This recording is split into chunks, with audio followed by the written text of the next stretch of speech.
e bem-vindos a mais um episódio do Hoje em Dia Pode. Meu nome é Jéssica Vaz de Mello, eu sou neurologista especialista em esclerose múltipla.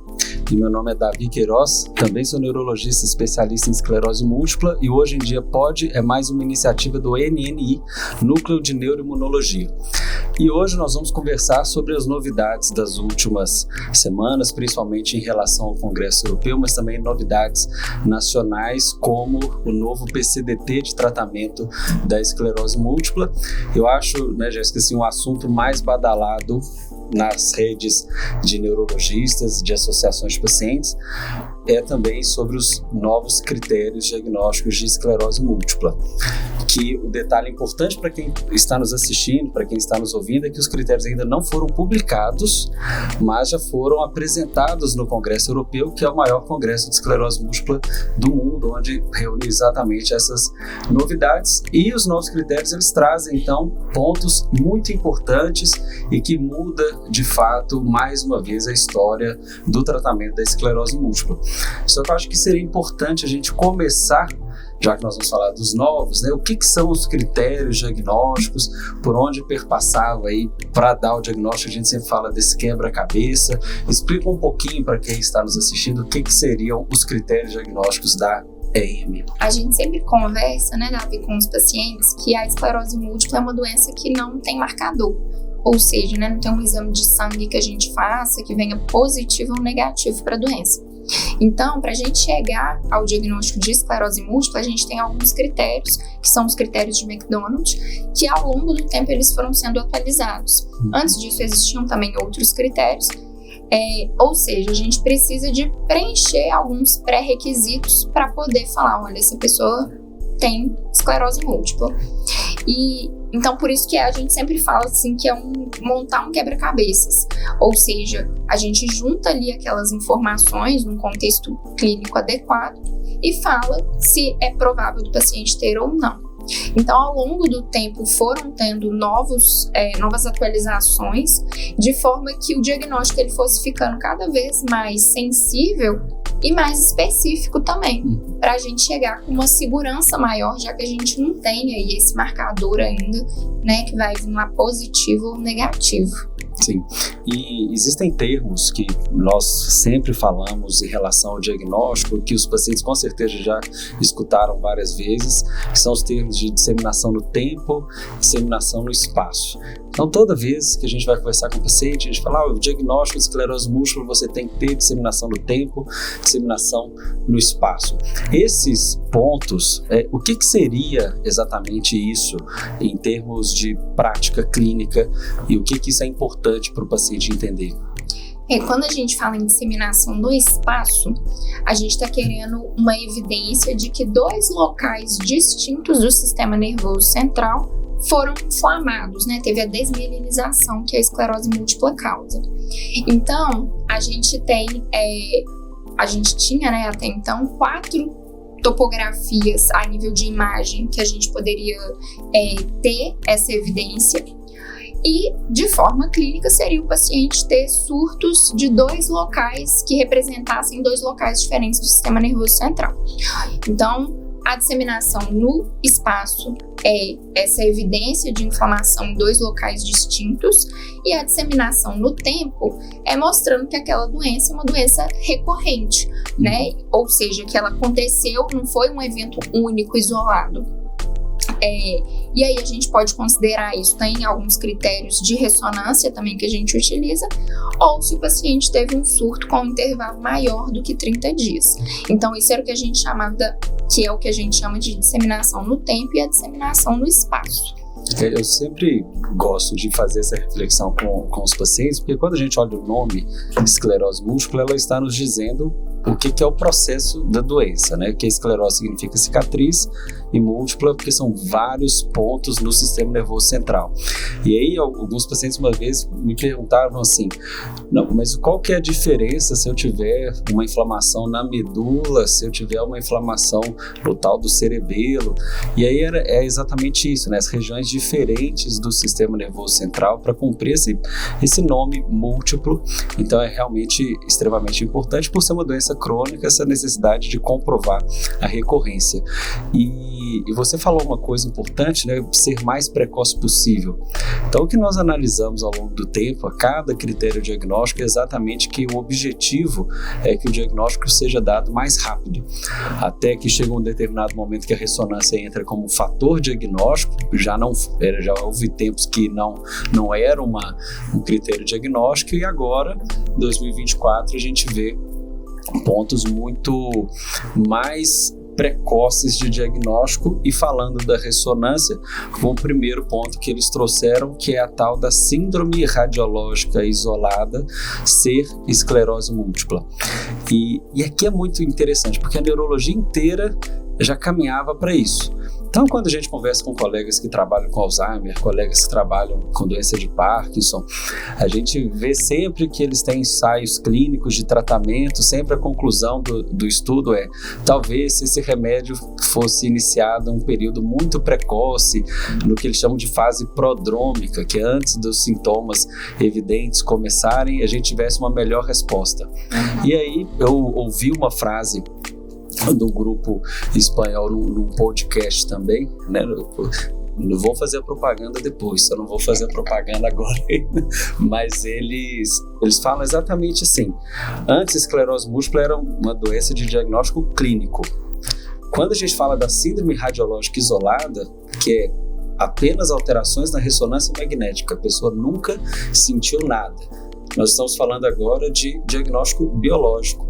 Então, é uma pessoa que faz a ressonância por outra razão, seja porque tem enxaqueca, que acharam bom que fizesse a ressonância, seja às vezes por desejo do paciente, como o acesso às vezes ao exame de imagem está tão prático hoje. Às vezes a pessoa quer fazer uma ressonância, ela descobre alterações na ressonância, nas tais topografias típicas, como você disse, mas nunca sentiu nada. E aí agora, nos novos critérios, a gente começa a chamar essa pessoa que nunca teve nada como uma pessoa que tem esclerose múltipla. Então, uma doença de diagnóstico biológico, não é diagnóstico clínico mais.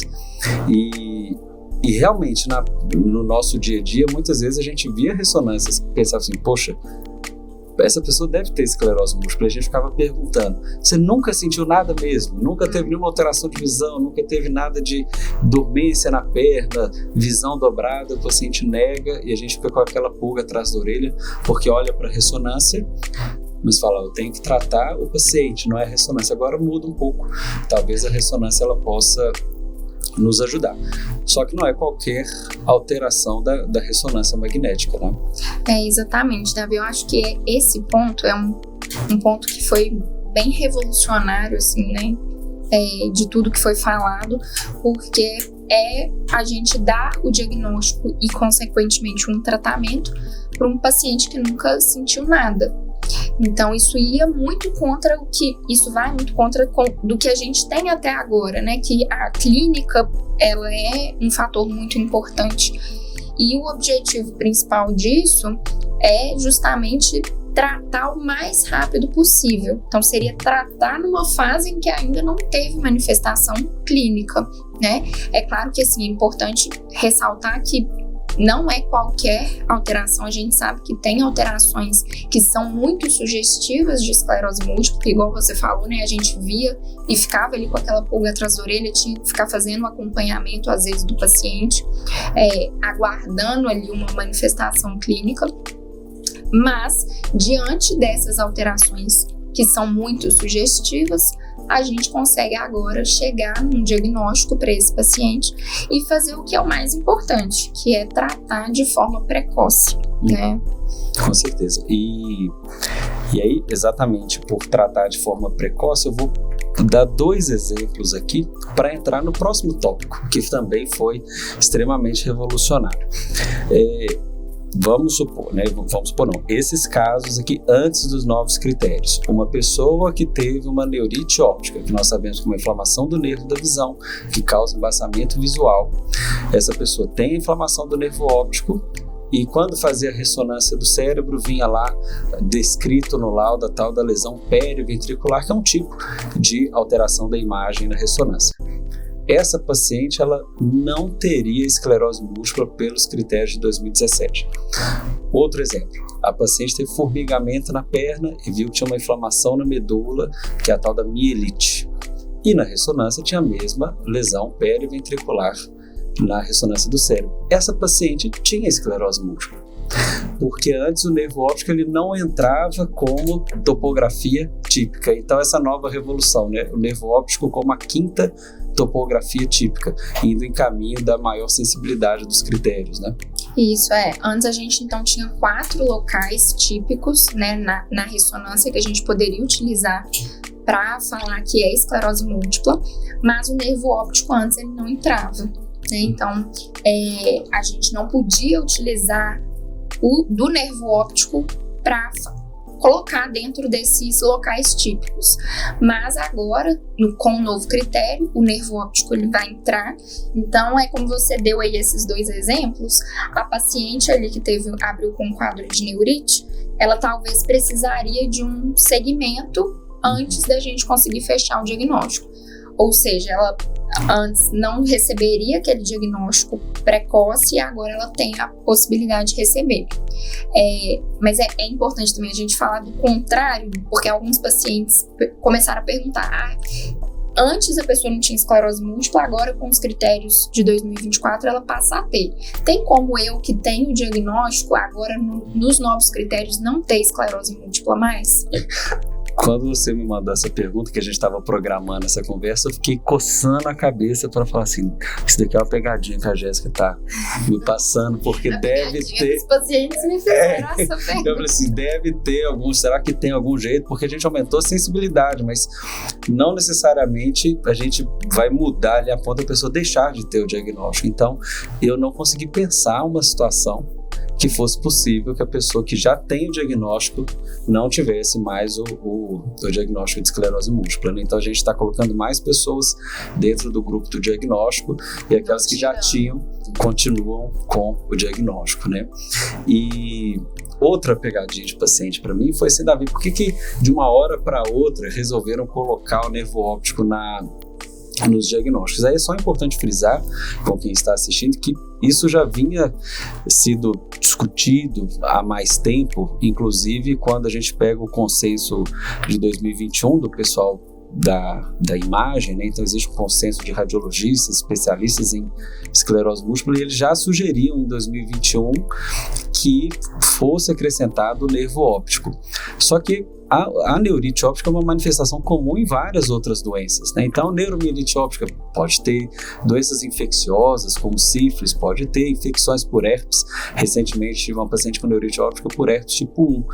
Primeira infecção, abriu o quadro com neurite óptica. Então, não é um sintoma específico. Dengue, né? Dengue, a gente, exatamente agora, nessa última epidemia de dengue, casos de neurite óptica pós-dengue.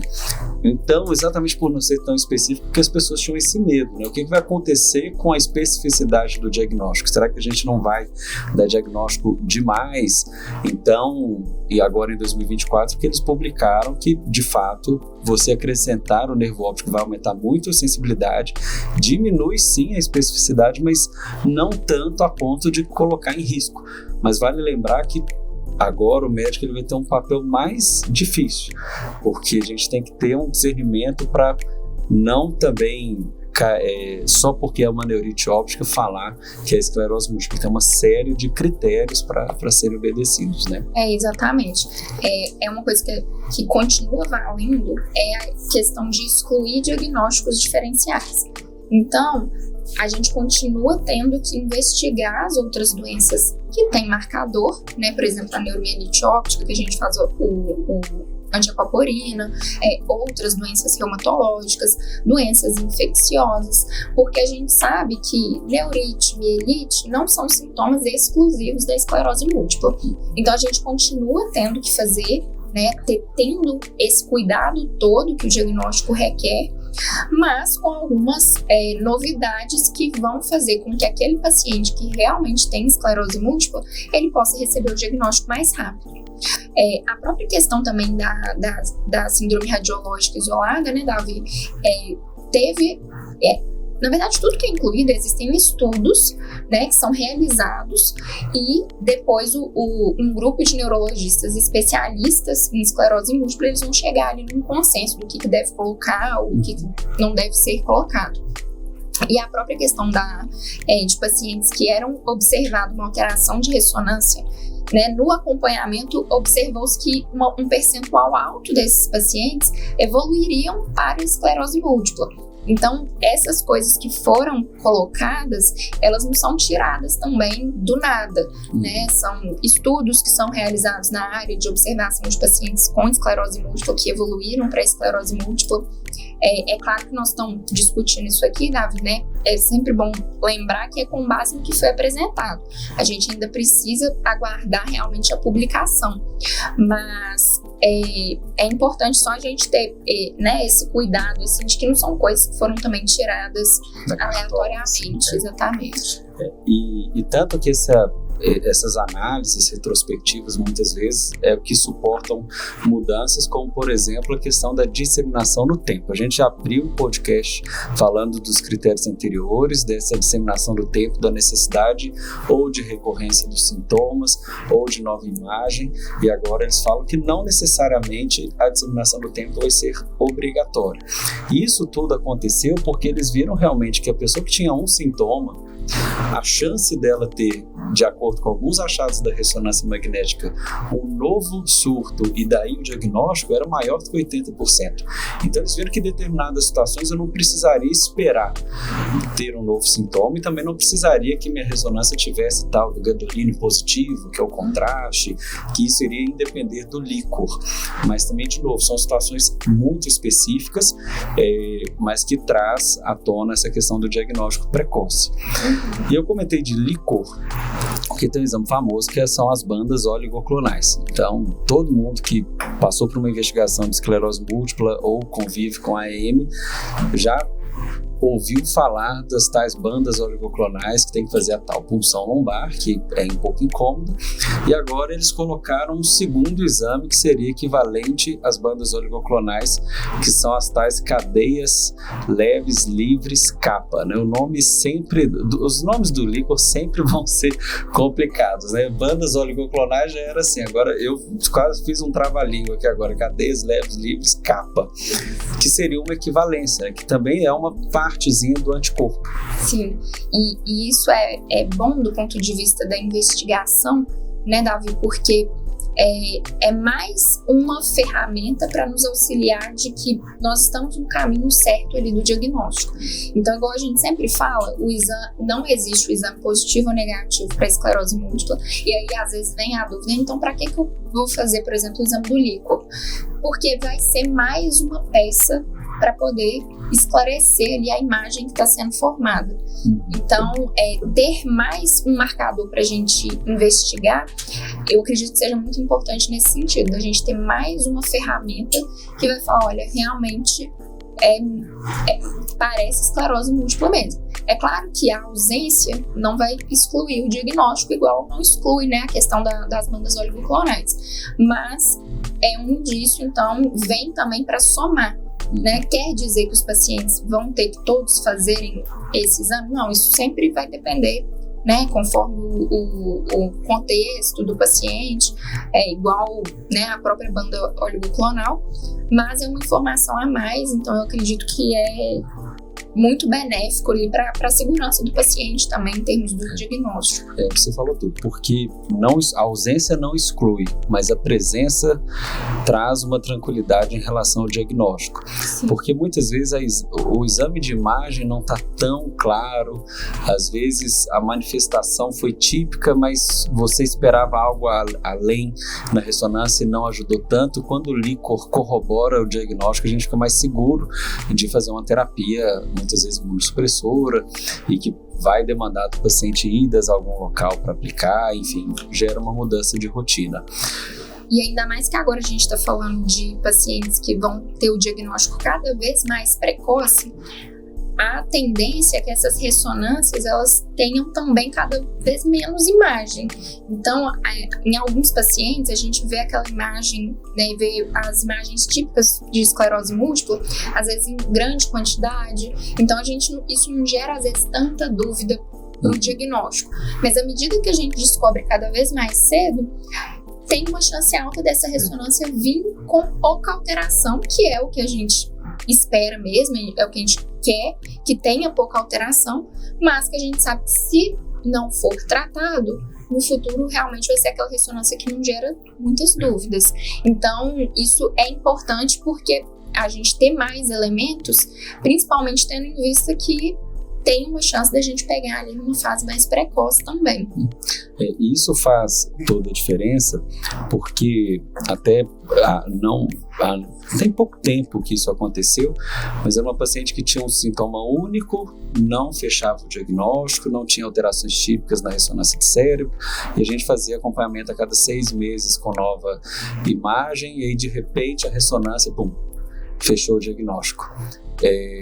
É um momento difícil, porque a gente sempre espera que não vai acontecer nada, que aquilo não recorra, mas a partir do momento que a gente consegue dar esse diagnóstico, no momento exato do diagnóstico, em poucas alterações, a nossa chance de mudar a história da esclerose múltipla é muito grande, né? E permitir que o paciente viva a vida com a maior qualidade de vida possível e por muitos anos, né? E em relação a essa questão de atraso diagnóstico, uma população que sempre passou muito por isso, mais do que a forma remitente recorrente da esclerose múltipla, eram os pacientes com a forma primariamente progressiva. Eu acredito que no primeiro episódio a gente comentou a respeito desse tipo de esclerose múltipla, inclusive deu muito certo quando a gente pediu os pacientes para deixarem comentário com sugestões de novos temas, porque pediram que a gente conversasse mais sobre a esclerose múltipla primariamente progressiva. A gente fez isso no Instagram, mas agora mudou porque é uma linha de raciocínio só. Antes era segregado, né? Remitente recorrente é um fluxo diagnóstico, primariamente progressiva ficava meio numa filosofia, num mundo de ideias, era difícil de fechar o diagnóstico, até porque é difícil muitas vezes detectar, e essa foi uma nova mudança, né? Eu sigo independente do fenótipo, a linha de raciocínio vai ser a mesma, né? Isso é muito importante. E é até interessante, porque eu tô lembrando aqui, Davi, que a gente falou disso no episódio, né, que foi antes do congresso, da questão de que é tudo a mesma doença, né? E cada vez mais discute-se isso, de que esclerose múltipla, a gente, embora tenha essa divisão, né, remitente recorrente, secundariamente progressiva e primariamente progressiva, é tudo a mesma doença, manifestando talvez de formas distintas. E no congresso isso também foi abordado, né, essa questão de uniformizar e inclusive também nos critérios, né? E a esclerose múltipla primariamente progressiva, ela às vezes tem um atraso maior no diagnóstico justamente porque ela tem aquela piora que é mais insidiosa. E às vezes, até que o paciente perceba e o próprio médico também perceba que tem algo acontecendo, já passou um período maior. E uma característica que às vezes a gente observa nos pacientes com EMPP é a questão de, às vezes, no encéfalo, né, na ressonância do crânio, não ter tantas alterações. Então, com todas essas ferramentas a mais, isso permite com que a gente possa também dar um diagnóstico, né, tentar acelerar um pouco o diagnóstico desses pacientes. Com certeza. Pegando um gancho, já que a gente falou de episódios anteriores, o recado básico de sempre, né, para quem está nos assistindo e ouvindo, não deixe de seguir o canal, deixar um like e comentários com sugestões de próximos tópicos que a gente possa conversar. E falando em MPP, MRR, diferentes formas de manifestar, nós temos também diferentes pacientes. Então, existem pacientes numa faixa etária pediátrica, pacientes em faixa etária às vezes maiores que 50 anos, pacientes com doenças cardiovasculares, como hipertensão, diabetes, e isso também foi agora apresentado nos novos critérios uma certa cautela, porque muitas vezes um paciente acima de 50 anos ou com alguma doença cardiovascular também vão ter ressonância alterada, que podem mimetizar, podem fingir ser alterações de esclerose múltipla. É a própria enxaqueca, né, Davi? Às vezes e aí nós estamos falando de mulheres jovens também, que com frequência tem enxaqueca, isso também como comorbidade, e isso tudo pode gerar alterações ali na ressonância que podem confundir, como você falou. E aí foi trazido isso, dessa questão de ter cautela, principalmente nesses pacientes, de procurar por indícios de que realmente seja esclerose múltipla e não somente basear, né, na ressonância de crânio, porque ela pode ter alterações por conta da idade, da pressão alta, diabetes, outras coisas. Então, ele traz essa questão de, talvez nesses pacientes, considerar mais fortemente ainda fazer o RICOR, avaliar bem se não tem lesão medular, justamente porque, principalmente nos pacientes acima de 50 anos, nós estamos falando de uma faixa que está fora da epidemiologia que a gente considera típica. Então, a gente pensa principalmente, quando a gente fala em esclerose múltipla, em mulheres jovens entre 20 e 40 anos. Quer dizer que uma pessoa acima de 50, né, acima de 40 anos, não possa ter esclerose múltipla? Não. Pode tanto acontecer da paciente ter realmente mais tardiamente, ou dela ter começado a doença mais jovem e, na verdade, não ter tido o diagnóstico. Mas, especialmente nesses pacientes, a gente precisa de ter essa cautela. E uma outra cautela que a gente tem que ter também são nas crianças, né, Davi? Eles trouxeram também algumas coisas pra gente ficar de alerta, né? Exatamente, porque na faixa etária pediátrica, principalmente antes de 12 anos de idade, lesões desmielinizantes, como acontece na esclerose múltipla, muitas vezes estão relacionadas a um anticorpo, que é o tal do anti-MOG, MOG, que também é uma inflamação, uma doença autoimune, muitas vezes pós alguma infecção, e que pode dar alterações na medula, uma mielite, pode dar alteração do nervo óptico e simular a esclerose múltipla. Então, eles reforçam que para paciente da faixa etária pediátrica, antes de dar o diagnóstico de esclerose múltipla, é recomendado em apresentações atípicas ou crianças abaixo de 12 anos que a gente teste sempre esse anticorpo. E é interessante porque essa seção dos novos critérios foi para nos lembrar que eles estão tentando aumentar a sensibilidade, eles estão tentando dar o diagnóstico de forma cada vez mais precoce, mas eles estão com o pé no chão também. Então não é assim, deu o diagnóstico para todo mundo, deu o diagnóstico principalmente para aquela faixa etária típica, como você falou.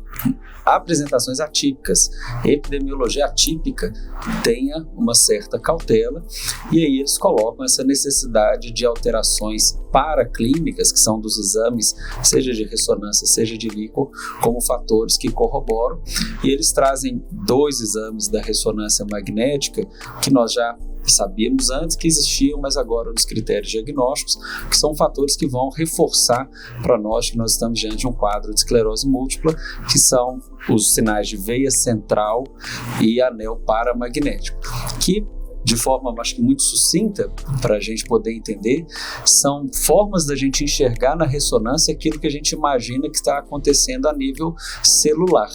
Então, quando por exemplo, Londres, que tem um banco de cérebro em que as pessoas fazem autópsia depois que vem a óbito por outra razão, eles viam que na esclerose múltipla o local de inflamação, alguns tipos de alterações eram muito compostos por tipos diferentes de célula que a gente detecta de forma indireta na ressonância, que é exatamente esse sinal da veia central e esse anel paramagnético. Então, alguns radiologistas gostam de falar, né?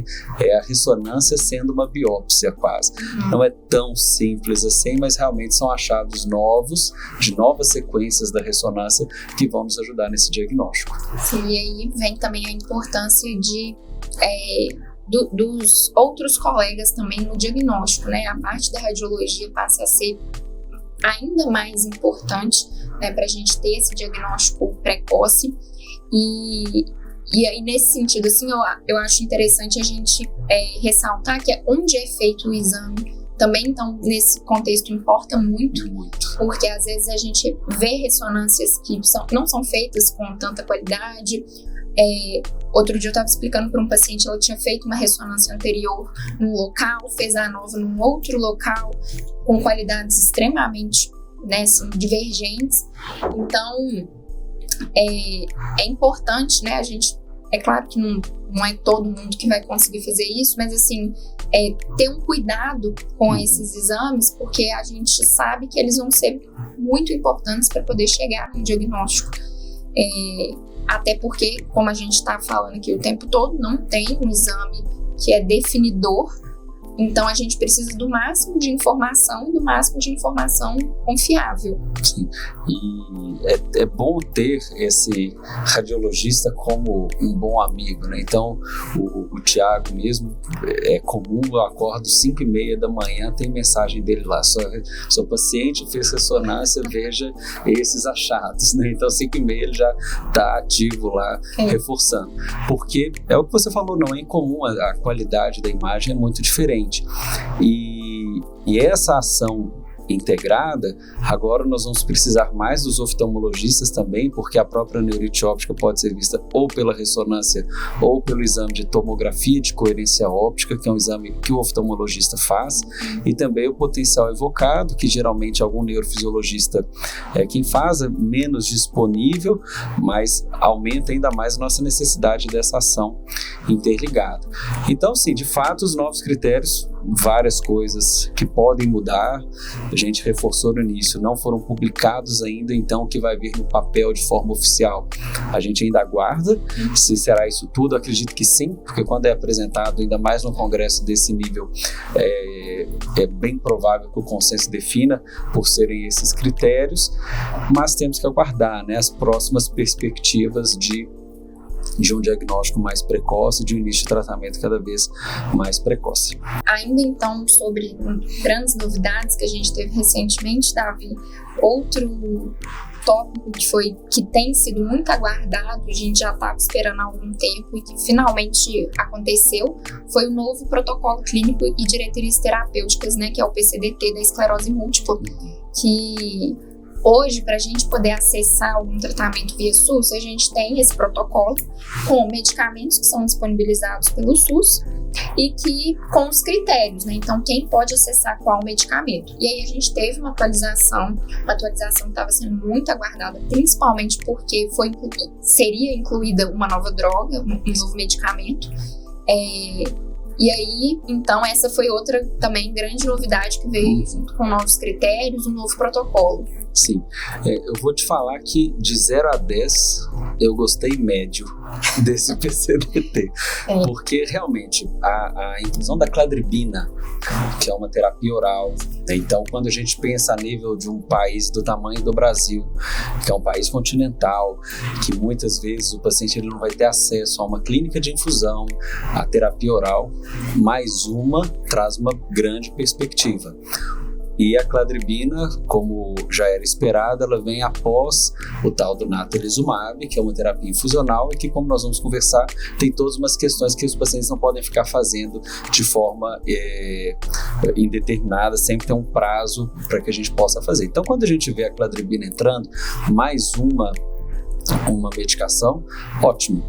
Só que aí a gente vê uma certa rigidez do protocolo em termos de segmento de linha, porque antes eu poderia ir do natalizumab para o alemtuzumab, que a gente sabe que não é um medicamento tão simples, é um remédio de ciclos também, assim como a cladribina, mas que demanda um acompanhamento muito mais próximo do paciente.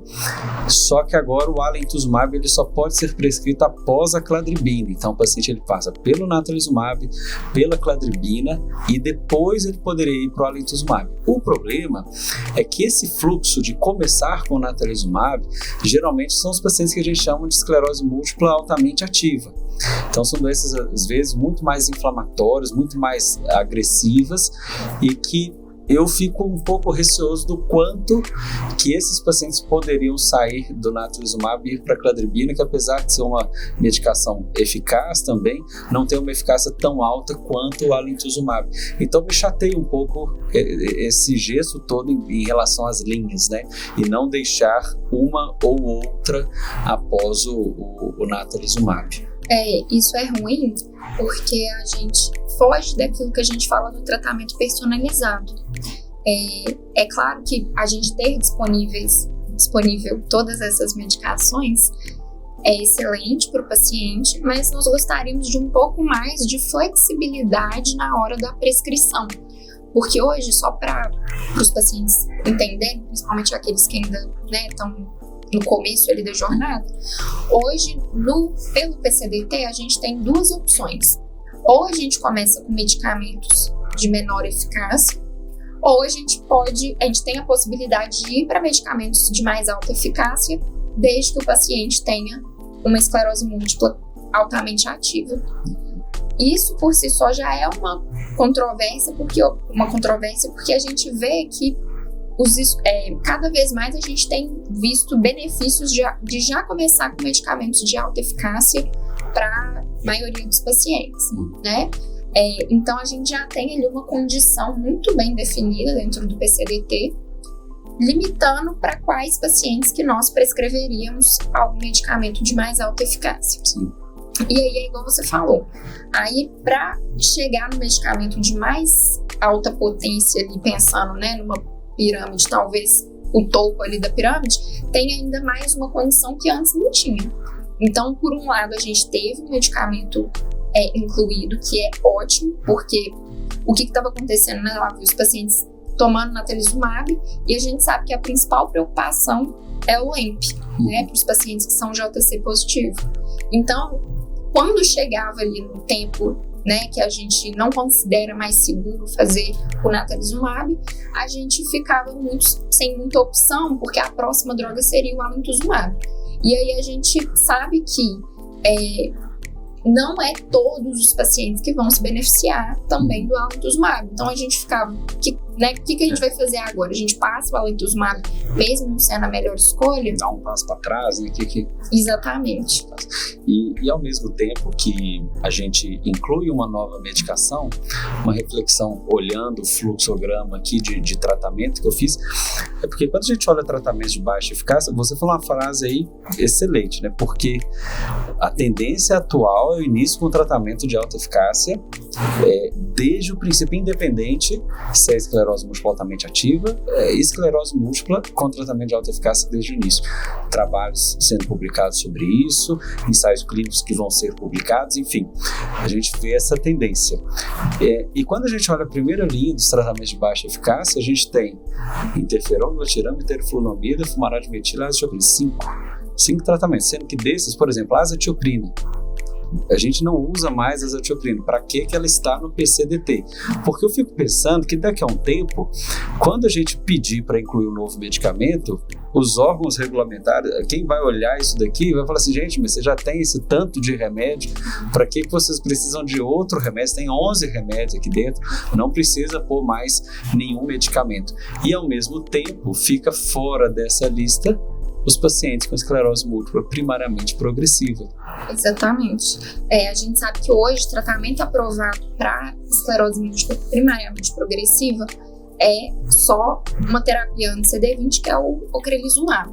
E ele não está no protocolo, o ocrelizumab não é somente para pacientes com MPP, né? Pode ser usado também para remitente recorrente, mas não ter a possibilidade de nenhum medicamento para essa forma de esclerose múltipla é muito ruim, né? Então, e esses pacientes, a gente sabe que é menos frequente, né?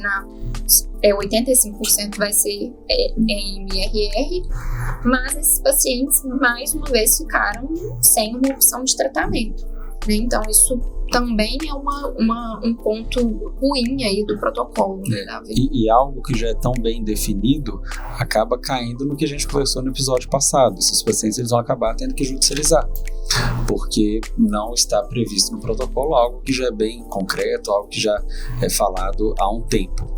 E fica de novo confuso em relação às trocas de medicamento, principalmente o natalizumab, que é a leucoencefalopatia multifocal progressiva LEMP, como você disse, porque eles não deixam tão claro assim o que eu vou fazer para considerar uma contraindicação. Na verdade, deixa claro, mas é muito aberto, né? Sim. Hoje, né, toda vez que a gente vai começar o natalizumab, que é uma medicação de alta eficácia, tem um bom controle da doença, mas o grande porém dele é que pacientes que são JC positivo, a gente usa por no máximo 2 anos.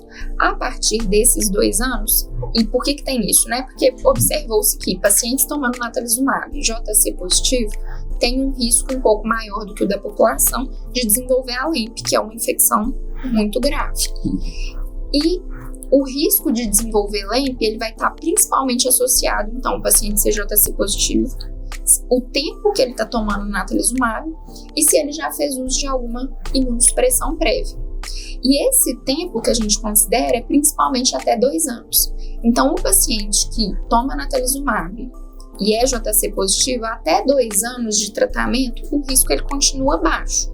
Depois de 2 anos, esse risco aumenta e aí a gente considera que já não seria tão interessante continuar essa medicação, principalmente porque existem outras.